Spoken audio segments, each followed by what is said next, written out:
I met Sebastian on a sun-drenched day in late August, the kind where the heat curled around your skin like a lover's embrace and the scent of the sea lingered in the air.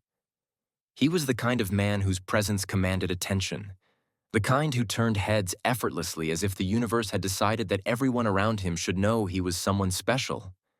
But it wasn't his looks that drew me in, though they certainly didn't hurt. It was the way he smiled, a slow, deliberate thing, like he knew a secret about you that you didn't even know yourself. We were at a beachside cafe, a spot I frequented for its serenity and the best espresso in town. I was reading a novel, something light, a break from my usual reading list of dark thrillers, when his shadow fell over my table. I looked up, and there he was, offering me that smile. And just like that, my world tilted. "Mind if I join you?" he asked, though his tone suggested it wasn't really a question. He had a smooth, confident voice, the kind that made you want to hear him say your name over and over.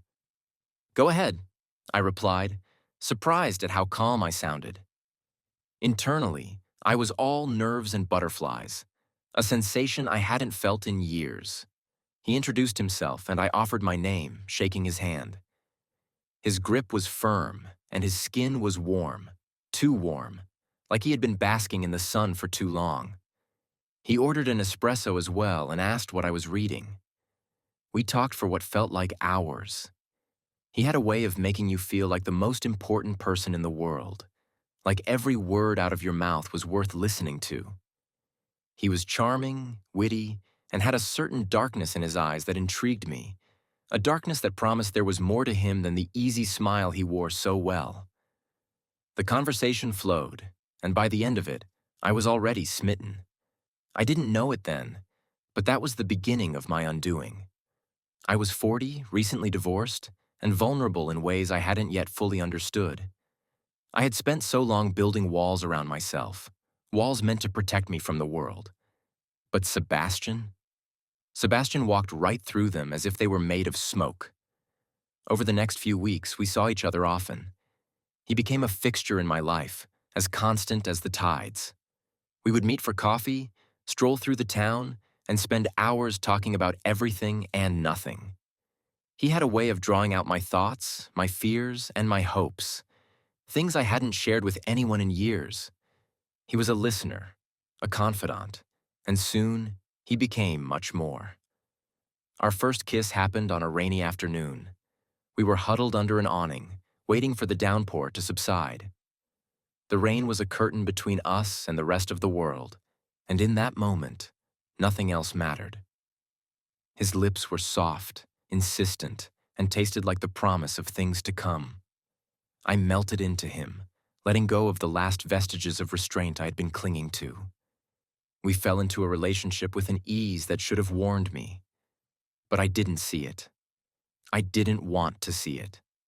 I was too busy falling for his charm, his wit, his intelligence. He made me feel alive, like I was waking up from a long, cold sleep. And for a time, I was happy, genuinely happy. But then, small things began to change. It was subtle at first. A missed call here, a vague explanation there.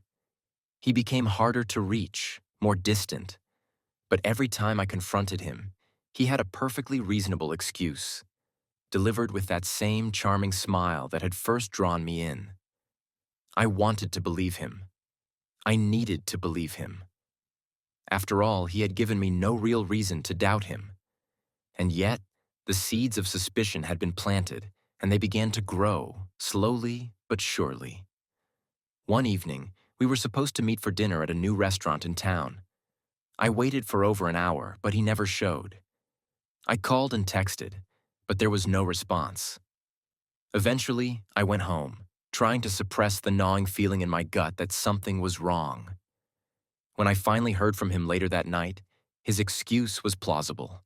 An emergency at work, his phone died, he was sorry. And like a fool, I believed him.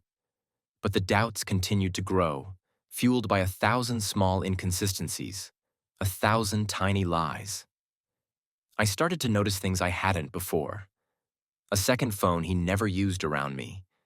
The way he would turn his body away when he received certain calls, the vague answers when I asked about his day. And then there were the times he would disappear for hours with no explanation, only to return with that same easy smile, as if nothing was amiss. I tried to push it aside, to convince myself that I was being paranoid, that I was letting my past insecurities cloud my judgment. But the more I tried to ignore it, the more it consumed me. I started to feel like I was losing my mind, like I was drowning in a sea of uncertainty and doubt. And then, one day, I found the proof I had been dreading. He had left his laptop at my place, something he had never done before.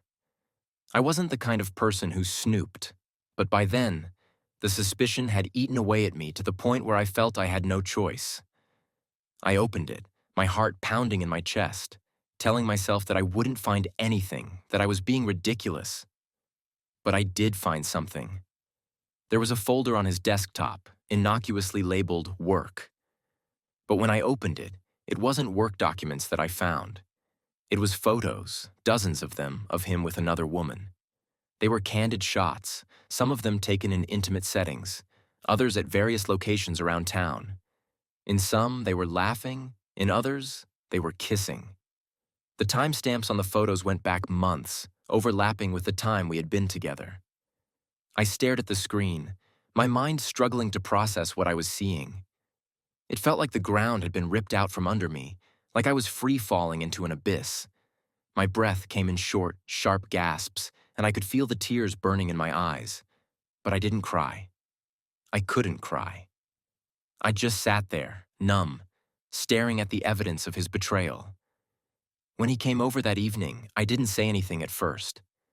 I wanted to confront him, to scream at him, to make him feel the pain he had caused me. But instead, I played along, pretending like everything was normal, like I hadn't just had my heart ripped out of my chest. I needed to understand why. I needed to know how he could do this to me. So I waited. I waited until he was relaxed, until he was comfortable, until he was sure that I hadn't found out. And then I showed him the photos. The color drained from his face, and for a moment, he looked genuinely shocked. But then, just as quickly, he recovered. He tried to explain it away, to say that it wasn't what it looked like, that I was misunderstanding. But I had seen enough. I didn't need to hear any more lies. I told him to leave. I told him that I never wanted to see him again. But he didn't leave. Instead, he started to laugh. It was a cold, hollow sound, so different from the warm, genuine laugh I had come to know. "Did you really think you were the only one?" he asked, his voice dripping with disdain. "Did you really think I could ever love someone like you?" His words hit me like a physical blow, and for a moment I couldn't breathe. I had expected him to be defensive, maybe even apologetic, but this was something else entirely. He went on, his words cruel and cutting, designed to hurt. And they did hurt. They cut deeper than anything I had ever experienced. He told me that I was nothing, that I was just a distraction, a temporary amusement. He told me that he had never cared about me, that I had been a fool to think otherwise. And then he left, slamming the door behind him, leaving me alone with the shattered pieces of my heart. The days that followed were a blur. I went through the motions of living, but I wasn't really there. I was numb, hollow, a shell of the person I had once been. I couldn't eat, couldn't sleep, couldn't think. All I could do was replay his words over and over in my mind, each repetition a fresh wound. I withdrew from the world, cutting myself off from everyone and everything. I couldn't bear the thought of facing people, of having to explain what had happened.